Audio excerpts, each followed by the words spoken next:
Good morning, students. Welcome back on chapter 1, planning in sports. That is first chapter of physical education, class 12th. So आज का जो हमारा topic है types of tournament. जो last video में हमने share किया था, टाइप्स ऑफ टूर्नामेंट्स में नॉकआउट टूर्नामेंट्स होते हैं और उसके बाद में लीग, राउंड रॉबिन टूर्नामेंट्स होते हैं, कॉम्बिनेशन टूर्नामेंट्स होते हैं, चैलेंजिंग टूर्नामेंट्स होते हैं, उनके बारे में बात करी थी. तो आज जो हमारा फर्स्ट टॉपिक है that is knockout tournament. Knockout tournament क्या होते हैं, किस तरीके से होते हैं, क्या क्या उनमें प्रोसेस होता है और किस तरीके से उनके फिक्चर्स डन होते हैं और विनिंग टीम जो होती है वो उनका क्या प्रोसेस रहता है आगे मैच में जाने के लिए. तो इन सारी चीजों के ऊपर डिस्कस करेंगे. तो देखते हैं एक बार नॉकआउट टूर्नामेंट्स होते क्या है. Knockout tournaments, this type of tournament the team once defeated gets eliminated from the tournaments. Only winning teams contest is the in the next round opportunity are given to the winning team players. तो knockout tournament में basically क्या होता है, जो team जैसे जितने भी score से जीतती है या जो विनिंग टीम होती है वो क्या है आगे के नेक्स्ट राउंड के लिए फॉरवर्ड हो जाती है और जो लूजिंग टीम है वो उस टूर्नामेंट से पर्टिकुलर जो टूर्नामेंट है उससे बाहर निकल जाती है. सिंपल सा फंडा है नॉकआउट टूर्नामेंट का. जिस भी टीम जो कंटिन्यू टीम जो जीतती जाएगी नेक्स्ट हर मैच को, वो टीम आगे फाइनल के लिए प्रमोट होती जाएगी और जो टीम एक बार हार गई वो टीम टूर्नामेंट से बाहर हो जाएगी. सो नॉकआउट टीम जो नॉकआउट टूर्नामेंट होता है उसका फिक्चर कैसे बनता है, इसका एक एग्जाम्पल है हमारे पास में. जैसे ये एक टीम है, ठीक है, एक टूर्नामेंट हो रहा है जिसमें 4 टीमें पार्टिसिपेट कर रही हैं. तो 4 टीमें कौन कौन सी हैं? टीम ए, टीम बी, टीम सी, टीम डी. ये 4 टीम है. तो इनका जो फर्स्ट राउंड होगा, फर्स्ट राउंड में टीम ए और टीम बी आपस में कंपीट करेंगे और टीम सी और टीम डी ये आपस में कंपीट करेंगे. सपोज इन दोनों का कंपटीशन हुआ तो इनमें से ए और बी में से बी टीम जीती. ये फर्स्ट राउंड है हमारा. फर्स्ट राउंड में ए और बी का मैच हुआ तो बी विनिंग हो गई, बी ने ये फर्स्ट राउंड जीत लिया. अब टीम सी और डी का मैच हुआ तो क्या होता है, इन दोनों में से कंपटीशन हुआ तो यहाँ पे डी जो टीम है वो जीत गई. अब सेकेंड राउंड में क्या होगा, जो दोनों की विनिंग टीम है, यहां फर्स्ट राउंड से बी टीम जीती थी, सेकेंड राउंड से डी जो नीचे वाले पूल में से सेकेंड राउंड में डी टीम जीती है. इन दोनों का सेकेंड राउंड के लिए मैच होगा. ये हमारा राउंड 2 है और राउंड 2 में क्या है, टीम बी और डी का मैच होता है. जो इनमें से विनिंग टीम होगी वो आगे के लिए बढ़ जाएगी. तो यहाँ पे बी और डी का मैच हुआ तो विनर कौन हुआ, डी. तो इस तरीके से यहाँ पे इस टूर्नामेंट में क्या हुआ, टीम ए बाहर हो गई और टीम सी बाहर हो गई और सेकेंड राउंड में टीम बी बाहर हो गई. तो इनको अब इस टूर्नामेंट में पार्टिसिपेट करने का मौका नहीं मिलेगा. तो ये बेसिकली नॉकआउट का बेसिक फिक्चर होता है. नॉकआउट टीम, नॉकआउट जब टूर्नामेंट होते हैं तो किस तरीके से वो खेलती है और उनका परफॉर्मेंस किस तरीके से काउंट किया जाता है. अब बात करते हैं नॉकआउट टूर्नामेंट के एडवांटेज क्या होते हैं. एडवांटेज की बात करें तो हम यहाँ पे नॉकआउट टूर्नामेंट के बारे में देख रहे हैं. एक बार सब लोग ये फिक्चर का नोट डाउन कर लीजिए. तो जो नॉकआउट टूर्नामेंट के एडवांटेज क्या क्या होते हैं, एडवांटेज की बात करते हैं. The knockout tournaments are less expensive. Knockout tournament less expensive इसलिए होते हैं कि यहाँ पे लिमिटेड मैच होंगे. जो टीम हारती जा रही है वो टीम बाहर होती जाएगी तो उसका जो ओवरऑल एक्सपेंडिचर होता है, जो उसमें जो खर्चा होता है वो कम हो जाता है क्योंकि जो टीम बाहर हो जाएगी वो वापस चली जाएगी या फिर जितने दिन का भी उनका स्टे अकोमोडेशन या जो भी उनका है वो सेल्फ रहता है. अलग अलग टूर्नामेंट के अलग अलग गाइडलाइंस के अकॉर्डिंगली होता है.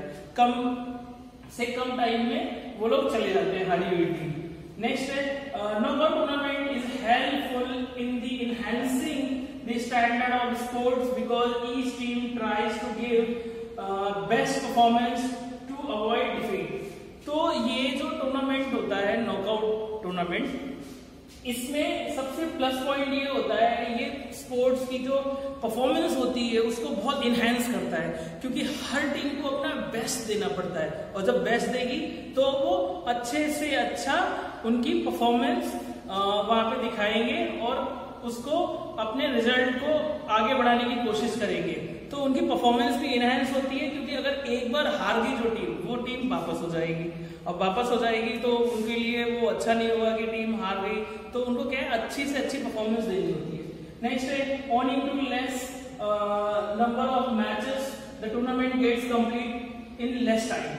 तो जो भी टीम, जो कमेटी ऑर्गेनाइज करा रही है, नॉकआउट बेस्ड टूर्नामेंट करा रही है, कोई भी टूर्नामेंट्स है, कोई भी चैंपियनशिप है, तो उसमें क्या होता है, उनको बहुत कम टाइम में ही फ्री हो जाते हैं। टाइम बहुत ज्यादा प्रीशियस होता है, तो इसलिए क्या है, कम टाइम में फ्री हो जाते हैं, क्योंकि जल्दी जल्दी मैचेस होंगे, जो हारता जाएगा वो बाहर निकलता जाएगा और जो जीतता जाएगा वो आगे आके खेलता जाएगा till the end of winning. Next है minimum numbers are required in organizing such type of tournaments। जो जो नंबर्स होते हैं, minimum numbers of officials, minimum numbers of जजेस, रेफरीज, ये इनकी रिक्वायरमेंट कम होती है, क्योंकि यहाँ पे टाइमली सारी चीजें वाइंड अप हो जाएंगी, टीम जल्दी जल्दी डिपार्ट हो जाएंगी, जो हार गई है तो चले गए। उसके बाद में नेक्स्ट है हमारा defeat teams does not get the second chance to get participation in the same tournament. तो जो टीम हार गई उसको सेकंड चांस तो मिलेगा नहीं, तो ये इसके एडवांटेज होते हैं। अब बात करते हैं हम नॉकआउट टूर्नामेंट के डिसएडवांटेज क्या होते हैं। हम दोनों पहलू देख रहे हैं हमारे टूर्नामेंट्स के, कि नॉकआउट टूर्नामेंट अगर करा रहे हैं, अगर हमें फ्यूचर में कराना है, या हम कहीं खेलने जा रहे हैं, या हमारी टीम जा रही है, पार्टिसिपेशन है, तो उनकी दोनों चीजें हमें देखनी पड़ती है, उस हिसाब से प्लेयर्स को परफॉर्मेंस देंगे। डिसएडवांटेज क्या क्या है, there are many chances to eliminate of good team in the first round, so good team may not be reach in the final. कभी कभी ऐसा होता है कि प्लेयर्स का दिन नहीं होता है, तो लोग ऐसा मानते हैं कि अच्छे से परफॉर्म नहीं कर पाया, एक ही चांस मिला, एक चांस में क्या होता है, कभी कभी जो टीम है वो अच्छे से परफॉर्म नहीं कर पाती है, तो नॉकआउट टीम में क्या फर्स्ट राउंड में ही बाहर हो जाएंगे अगर वो हार गए, तो इसमें बहुत रिस्क रहता है। कभी कभी क्या होता है, अच्छी टीम बाहर निकल जाती है। नेक्स्ट है there are more chances of the weak to enter in final match. जो बहुत ज्यादा चांसेस ये रहते हैं कि अगर अच्छी एक टीम है, उसने परफॉर्म नहीं कर पाया उस मैच में, तो बाहर हो जाएगी। और कभी कभी जो वीक टीम होती है वो भी उनका एक स्टेबल परफॉर्मेंस होता है, एक एवरेज परफॉर्मर टीम भी कभी कभी नेक्स्ट राउंड में पहुंच जाती है और अच्छी टीम भी रह जाती है। नेक्स्ट है इसमें spectators may lose the interest in the final match if weak teams reach in the final round. तो जो भी दर्शक होते हैं, जो ऑडियंस होती है या जो मीडिया है, तो उनके लिए क्या होता है, उनका इंटरेस्ट खत्म हो जाता है। अगर एक तो मैच हो रहा है, दो बहुत स्ट्रांग टीम के साथ में हो रहा है, और एक टीम बहुत स्ट्रांग और एक टीम बहुत एवरेज है, तो उससे अगर मैच होगा तो क्या होता है, जो विजिटर्स होते हैं, जो ऑडियंस होती है, उनका क्या इंटरेस्ट खत्म हो जाता है। तो ये हमारे एडवांटेज ऑफ नॉकआउट टूर्नामेंट्स है और डिसएडवांटेज ऑफ नॉकआउट टूर्नामेंट्स है। एक बार इनको नोटेड डाउन कर लीजिए, और इसके बाद में हम बात करेंगे नेक्स्ट जो लीग और राउंड रॉबिन टूर्नामेंट्स होते हैं उनके ऊपर हम बात करेंगे। जो हमारा नेक्स्ट टॉपिक है दैट इज लीग और राउंड रॉबिन टूर्नामेंट्स। लीग और राउंड रॉबिन टूर्नामेंट्स क्या होते हैं, इनके ऊपर डिस्कस करेंगे। सो स्टार्ट करते हैं। Mister Berger was first person to imagine the league or round robin tournaments. According to this tournament, each team will play with every other's teams and team twice. It can be called the best type of the tournament because it provided a maximum number of the opportunity to the team to display their best performance. तो जो mister Berger was the first person who was invented this round robin और league tournament का उन्होंने imagine किया था। कि ऐसा भी हम कर सकते हैं, पहले नॉकआउट बेसिस पे चलते थे मैचेस, तो उन्होंने सोचा और ज्यादा परफॉर्मेंस कैसे इनहेंस की जा सकती है, और ज्यादा कैसे परफॉर्मेंस निकाली जा सकती है, और ज्यादा क्रिएटिव कैसे किया जा सकता है टूर्नामेंट्स को। तो उन्होंने स्टार्ट किया था लीग और राउंड रॉबिन टूर्नामेंट। तो ये लीग और राउंड रॉबिन टूर्नामेंट होते हैं, ये 2 टाइप्स के होते हैं। फर्स्ट जो टाइप नंबर 1 है इनका, that is single league tournament. Single league tournament क्या होता है? In this single league tournament every team play with every other teams. तो मतलब ये क्या होता है, सिंगल लीग में हर टीम जो उसकी अपोनेंट टीम्स होती है, जितनी भी टीम्स है, उनके साथ में एक एक मैच, एक एक बार सबके साथ में मैच खेलती है। तो उसके लिए क्या होता है, उसके जो उसको टूर्नामेंट को जनरेट करने के लिए, सिंगल लीग टूर्नामेंट जनरेट करने के लिए, तो उसका एक फॉर्मूला होता है, that is n bracket n-1 upon 2। सो इसका ये फॉर्मूला है। अब देखते हैं कैसे इंप्लीमेंट होता है। फॉर एग्जांपल किसी भी टूर्नामेंट में पार्टिसिपेट करने के लिए 7 टीम आई है, 7 टीमें हैं हमारे पास में जो सिंगल लीग टूर्नामेंट में पार्टिसिपेट करना चाहती हैं। तो उसका हमने जो फॉर्मूला लिया, n क्या है, नंबर ऑफ टीम्स है, जो टीम जितनी भी हैं उनके नंबर्स हैं। फॉर एग्जांपल 7 टीम है, तो 7 ब्रैकेट 7 - 1 एंड अपॉन 2। तो कितना हो गया, यहां से 7 आ गया, 7 - 1 हो गया, 6 हो गया, अपॉन 2 हो गया, equal to 42/2 and equal to, जब इसको डिवाइड किया तो 21 मैचेस हो रहे जाके। मतलब अगर 7 टीम्स हैं जो सिंगल लीग टूर्नामेंट में पार्टिसिपेट करेंगी, तो उनमें कितने मैचेस होंगे जाके? 21 मैचेस होंगे। अब बात करते हैं डबल लीग टूर्नामेंट की। तो डबल लीग टूर्नामेंट क्या होता है, every team play with others teams twice.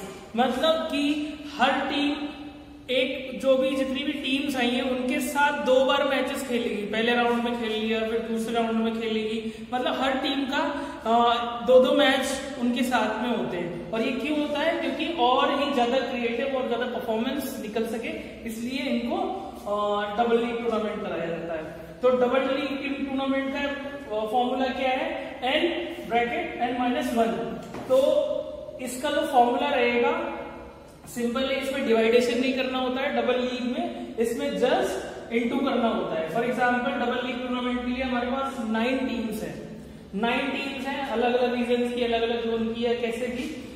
तो 9 टीम्स हैं, फॉर्मूला अप्लाई करते हैं, 9 bracket 9 - 1 is equal to 9 bracket 8 minus कर दिया आपने, एक उसका फॉर्मूले में जो दे रखा है 1 निकाल दिया, तो 8, और ये 9 × 8 = 72। तो टोटल 72 मैचेस होंगे। सो ये बेसिकली क्या था, हमारा सिंगल लीग टूर्नामेंट के जनरेट कैसे करते हैं और डबल लीग टूर्नामेंट जनरेट कैसे करते हैं। तो ये बहुत इंपॉर्टेंट टॉपिक है। जो टूर्नामेंट्स के टाइप है, हमने सबसे पहले सीखा नॉकआउट टूर्नामेंट्स, और अब सीखा है लीग और राउंड रॉबिन टूर्नामेंट्स, और इसमें भी सिंगल लीग और डबल लीग हमने आज सीखा है। क्योंकि ये फॉर्मूले सब लोग अच्छे से याद कर लीजिए, ये बहुत काम में आने वाले हैं। और कुछ भी क्वेरी है तो डायरेक्टली मेरे से कांटेक्ट कर सकते हैं। Thank you so much.